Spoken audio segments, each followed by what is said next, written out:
మర్యాద ముద్రకు తుది వీడుకోలేండి. ఎందుకంటే ముద్రగడ గారు ఆయనది ఒక అందులో ఎటువంటి సందేహం అవసరం లేదు.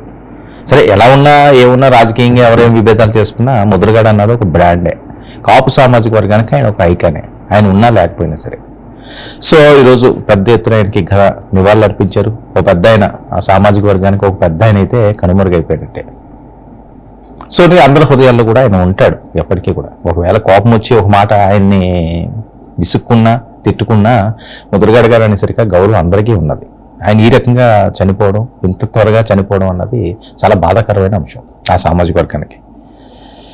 ఇక జగన్మోహన్ రెడ్డి గారు ఈరోజు ఆయన పాడెత్తుకోవడం, ఇది కూడా చాలా ఎమోషనల్ సీన్స్ ఈరోజు జరిగినాయి. అదే కొన్ని కూడా జరగకుండా జరిగినాయి. వాళ్ళ కూతుర్ని బలవంతంగా బయటికి తీసుకెళ్ళిపోవడం కానీ, సరే ఏదన్నా అనొచ్చు, ఆయన వద్దు అనొచ్చు, కానీ చివరిది ఎంతైనా సరే కన్నబిడ్డ కదా, రక్తాన్ని కాదన్నది ఏం కదా.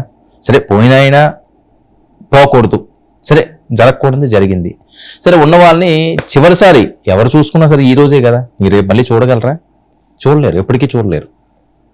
సో అలాంటి అవకాశాన్ని ఆవిడకి పంపించడం, మళ్ళీ సీఎం అంటే నినాదాలు అనవసరమైనవి, ఏదో అధికార లాంఛనాలతో చేస్తుంటే అది కూడా ఏదో అడ్డుకోవడం, ఇదంతా అంటే ఆ పార్థివ దేహం దగ్గర నేను ముందుగా చెప్పినట్లుగా ప్రశాంతమైన యోగ నిద్రలోకి వెళుతున్న ఆయన్ని ఆ రకంగా సాగనంపడం అన్నది కాస్త బాధాకరమైన అంశం.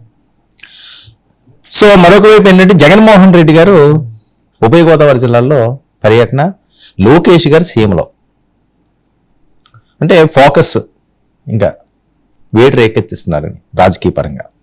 ఇక పవన్ పై ప్రశ్న కుట్రండి, గమన ఒక కథల కింద వస్తున్నాయి, 1-2 కాదు, కావాలని చెప్పే కొన్ని కుట్రలు జరిగినాయి.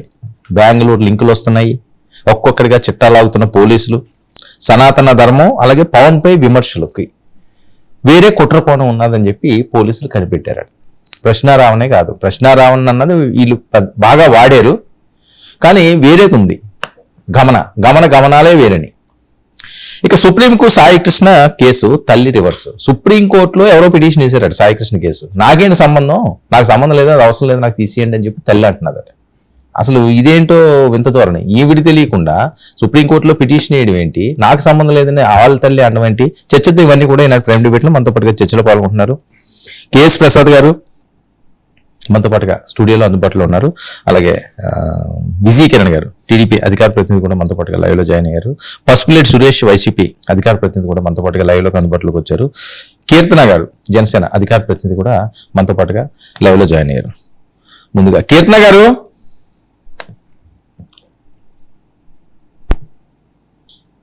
వినిపిస్తుందండి?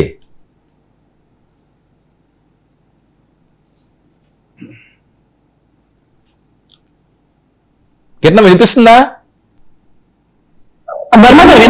ఓకే అండి. ముద్రగడ గారు ఇక లేరండి. ముద్రగడ గారి మరణం, ఆయన గురించి మీరు విన్నది ఆ సామాజిక వర్గ పరంగా కానీ వేరే పరంగా కానీ, సో మీ కామెంట్స్ ఏంటి? ముందుగా ప్యానల్ పెద్దలకి 99 వీక్షకులకు నమస్కారం సార్. అలాగే ముద్రగడ ఆత్మకు శాంతి కలగాలని మనస్ఫూర్తిగా కోరుకుంటూ వాళ్ళ కుటుంబానికి నా ప్రగాఢ సానుభూతిని వ్యక్తపరుస్తున్నాను. సార్, ఈ రోజు జరిగిన విషయం అంతా మీరు చూస్తున్నారు.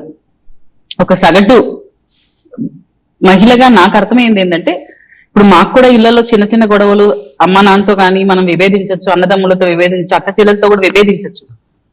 కానీ కడసారి వీడుకోలు ఇస్తున్నప్పుడు, ఇంకా జీవితంలో మనకు కనిపించరు అన్నప్పుడు ఆ బిడ్డని కూడా తండ్రికి చూడకూడదు అని చెప్పడం ఎంతవరకు కరెక్టో నాకైతే అర్థం కాలేదు. ఒకవేళ ఆయన బ్రతికున్నప్పుడు ఆవేశంలో ఏదైనా కూతురు ఆయనకు వ్యతిరేకంగా నిర్ణయాలు తీసుకుంటుందన్న కాన్సెప్ట్ లో ఆయన ఏమైనా ఆలోచించి నా బిడ్డ రాకూడదని ఒక మాట ఆవేశపూర్వకంగా అని ఉంటారు. కానీ ఇది చివరి వీడుకోవాలన్నప్పుడు ఆ టైంలో కూడా అమ్మాయిని అలా ఇబ్బంది పెట్టడం, బలవంతంగా అక్కడి నుంచి నెట్టేయడము, నాకైతే నేను ఒక బిడ్డగా నాకైతే అది కరెక్ట్ కాదనిపిస్తుంది. కుటుంబ సభ్యులు కూడా ఆలోచించాలి, ఆమె ఎంత ఆక్రందన పడుతుంది. టీవీలో ఆ అంతిమ వీడుకోలు చూస్తూ ఆమె ఎలా బాధపడుతుందో నిజంగా ఎవరు కూడా జీర్ణించుకోలేకపోయాం. అండ్ ఇక్కడ ఇంకొక విషయం ఏంటంటే, పూర్తిగా ఎందుకో వైసీపీ ఈ టాపిక్ ని ఓన్ చేసుకుంటుంది అనేది మనకైతే అర్థమవుతుంది సోషల్ మీడియా ద్వారా. వాళ్ళ నాన్నగారి చివరి కోరిక, వాళ్ళ నాన్నగారు చెప్పారు, అందుకే ఆవిడ అక్కడి నుంచి తరిమేశాము అన్నట్టు వీళ్ళెందుకు ఓన్ చేసుకోవడం? అది వాళ్ళ కుటుంబ సభ్యులు బహిరంగ లేఖనో లేకుంటే కుటుంబ సభ్యులు ఎవరికైనా చెప్తారు కదా. వీళ్ళ సోషల్ మీడియా ఈ విషయాన్ని టేక్ ఓవర్ చేసి మరి ముద్రగడ గారి అభిప్రాయాన్ని ఆ కూతురు పైన వీళ్ళు బలవంతంగా చెప్తున్నారు. నిజంగా వీళ్ళు సామరస్యంగా ఉంచాలనుకుంటే అక్కడ జగన్మోహన్ రెడ్డి గారు లేకుంటే వాళ్ళ క్యాడర్ ఇది తప్పు, ఆ అమ్మాయిని చూడనిచ్చండి అని చెప్పి వాళ్ళ అబ్బాయికి చెప్పాలి, వాళ్ళ ఇంట్లో కుటుంబ సభ్యులకు చెప్పాలి. ఎందుకంటే చివరిసారి వీడుకోలు కాబట్టి. అది కూడా లేకుండా బలవంతంగా అంత నీచానికి దిగజారుతూ పోలీసులను అడ్డు పెట్టుకొని మరి పక్కకు పంపించేసేయండి ప్లీజ్ అని చెప్పడం అయితే నాకైతే కరెక్ట్ కాదనిపిస్తుంది. అండ్ ఆవేదన చూసిన ప్రతి ఒక్కరికి అదే అనిపిస్తుంది.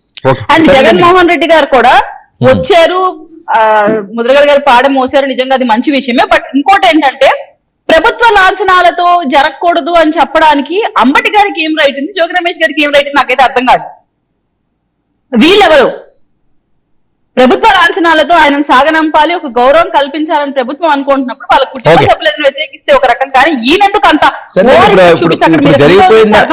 జరిగిపోయిన దాని గురించి ఇప్పుడు అనవసరంగా మళ్ళీ దాని మీద మనం చర్చ అంటే ముద్రగడ పద్మనాభం గారి కోసం మీకు తెలిసింది ఏదన్నా చెప్తారా అన్నది నేను అన్నాను. ఇంకా ఇవన్నీ కూడా ఆల్రెడీ నేను ముందే ప్రస్తావించాను, మళ్ళీ దాన్ని వేరే రకంగా డైవర్ట్ చేయడం ఎందుకు? ముద్రగడ గారి కొంచెం మీకు తెలిసిన అంశాలు, మీరు విన్న అంశాలు ఏమైనా ఉంటాయి ప్లీజ్.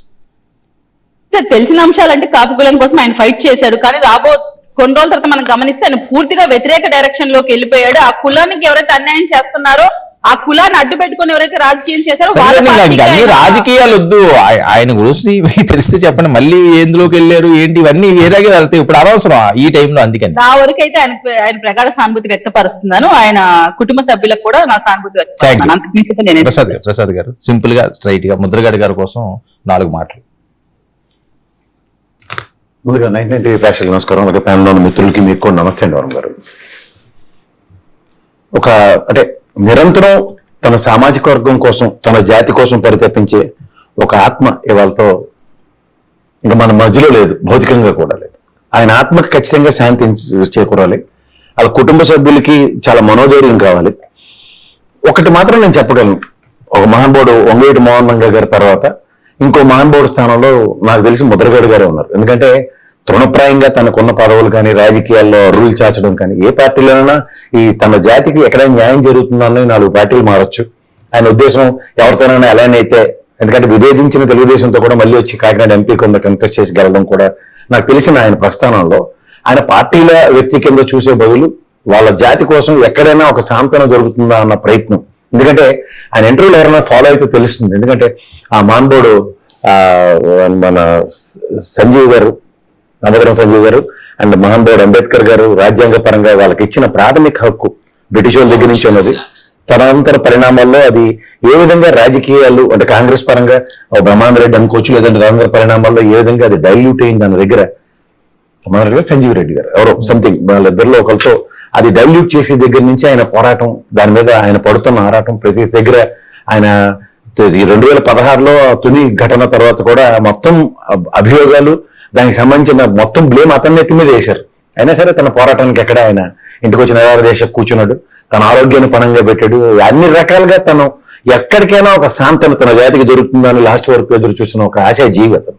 తర్వాత సాధారణంగా ఒక మాట మీద నిలబడ్డం అన్నది చాలా రేరెస్ట్ ఫినామినా. ఇప్పుడు మనం కూడా మన వయసుల్లో చాలా ఆవేశాలకు గురై నాకు ఇది కనుక జరగకపోతే నా పేరు మార్చుకుంటానని ఛాలెంజ్లు మన ఆడటం వాళ్ళు అందరం చాలా ఈజీగా చేసాం.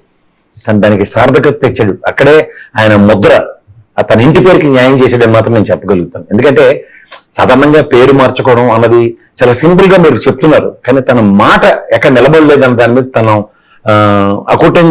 దాని ఏమంటే అంకుటిత దీక్ష టువర్డ్స్ హిస్ వర్డ్, అది ఎప్పుడైతే నిలబడలేదో దానికి తోక జాడించలేదు, నెక్కచ్చిగా నిలబడ్డాడు ఆ విషయంలో. అలాంటివన్నీ అతను చూసిన దగ్గర కొన్ని విషయాల్లో ఏదైనా మనం ఒక ఆశయం కోసం పోరాటాల్లో అలాంటి వాళ్ళని ఆదర్శంగా తీసుకోవడం తప్పు కాదని చెప్తాను. ఈ రోజున్న జనరేషన్స్ లో ఇంకా అలాంటి ఆనిముత్యాలు కనుమరుగి ఎంతసేపు స్వార్థంతో, స్వార్థ ప్రయోజనాలు ఆలోచిస్తూ ఎంతసేపు తను ఎలా ఎదగాలి, తన కుటుంబం ఎలా ఎదగాలి అన్న కాన్సెప్ట్ నుంచి నాకన్నా ముందు నా జాతి ఎదగాలని బాధపడిన వ్యక్తి. అలాగే ఒకనొక సందర్భంలో అతను మొదటి ప్రస్థానంలో ఒక SC/ST సామాజిక వర్గానికి సంబంధించిన వాళ్ళు, BC సామాజిక వర్గాల మీద కేసులు పెట్టినప్పుడు ఆయన తొలి నిరాదేశ ప్రస్థానం కనుక చూస్తే తనకి సమాజం పట్ల ఎంత కన్సర్న్ ఉన్నది ఖచ్చితంగా ఎస్టాబ్లిష్ చెప్పొచ్చు. సో ఇలాంటి ఉదాహరణలతో ఆయన యొక్క ప్రస్థానంలో మనం ఆయన దగ్గర నుంచి నేర్చుకోవాల్సిన విషయాలు ఏదైనా నేర్చుకోవాలి ఉంటే ఖచ్చితంగా ఈ రోజు జనరేషన్స్ కదా రాజకీయ ప్రస్థానంలో స్వార్థాలకు అతీతంగా పనిచేసే సామర్థ్యం ఆయన దగ్గర నేర్చుకోవాలి. సురేష్ మీ కామెంట్స్.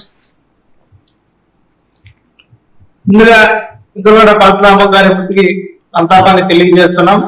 వారి కుటుంబానికి ప్రగాఢ సానుభూతిని వ్యక్తపరుస్తున్నాం. సార్, ముద్రగడ పద్మనాభం గారితో నాకు 2 సార్లు వారిని కలిసేటువంటి అవకాశం లభించింది. 2014 నుంచి 16 వరకు ఏదైతే ఈ బీసీ రిజర్వేషన్ అంశం మీద పోరాటం మొదలు పెట్టారో ఆ సందర్భంలో 2 సార్లు తిరుపతి నుంచి వెళ్ళి మేమందరం కూడా కలవడం జరిగింది.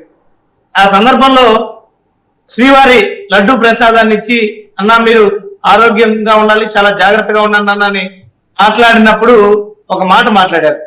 నాదేముంది సోదరా, అంతా అయిపోయింది, రాజకీయాల్లో ఎదగడము చూశాను, కూలడము చూశాను, అన్నీ చూసి ఓర్చుకున్నాను. రాబోయే మీలాంటి భవిష్యత్ తరాల కోసం పోరాడుతున్నా. నా జీవితంలో రాబోయే మీలాంటి భవిష్యత్ తరాలకి నేను ఏదైనా చేయగలిగానంటే నా జీవితం సంతృప్తి చెందుతుంది, పరిపూర్ణత చెందుతుంది అనేటువంటి మాటలు ఆ రోజు ముద్రగడ పద్మనాభం గారు మాతో మాట్లాడినటువంటి మాటలు ఇప్పుడు కూడా ఆ చెవుల్లో మెదులుతున్నాయి. ఆ రోజు బీసీ రిజర్వేషన్ కోసం చేసినటువంటి పోరాటంలో వారు ఎంత మా కాపు సామాజిక వర్గాని కోసం పరితపించారన్నది స్పష్టంగా కళ్ళారా మేము చూసినటువంటి వ్యక్తులం. కానీ ఈరోజు దురదృష్టవశాత్తు వారు మరణించడం చాలా బాధాకరం. ప్రభుత్వాలు ఇప్పటికైనా, నేను ఇక్కడ ప్రభుత్వాలను విమర్శించడమో రాజకీయ అంశాలను మాట్లాడడమో కాదు, కానీ ఈరోజు అధికారిక లాంఛనాలని వారి అంత్యక్రియలకి చేయమన్నారు. అదే చంద్రబాబు నాయుడు గారు ఆనాడు అధికారంలో ఉన్నప్పుడు చంద్రబాబు నాయుడు గారు ఇచ్చినటువంటి హామీలే అమలు చేయమని ఉద్యమాన్ని చేపట్టారు. మరి చంద్రబాబు నాయుడు గారు చిత్తశుద్ధిగా ఆ రోజుగా నా హామీలు అమలు చేస్తుంటే ఈరోజు వారి ఆత్మ సంతృప్తి చెందేదనేది నా భావన. ఇప్పటికైనా ఆ దిశగా ప్రభుత్వం ఆలోచించాలి. ఇచ్చినటువంటి హామీలను అడిగారే కానీ ఎక్కడా కూడా ఈ రోజు కొంతమంది విమర్శిస్తున్నారు, ఎవరి డైరెక్షన్ లోనో రాంగ్ డైరెక్షన్ లోనో వెళ్ళిపోయారని. చంద్రబాబు నాయుడు గారు ఇచ్చినటువంటి హామీలను అడిగితే కూడా రాంగ్ డైరెక్షన్ అంటే ఇంకేం మాట్లాడతాం సార్? ఓకే.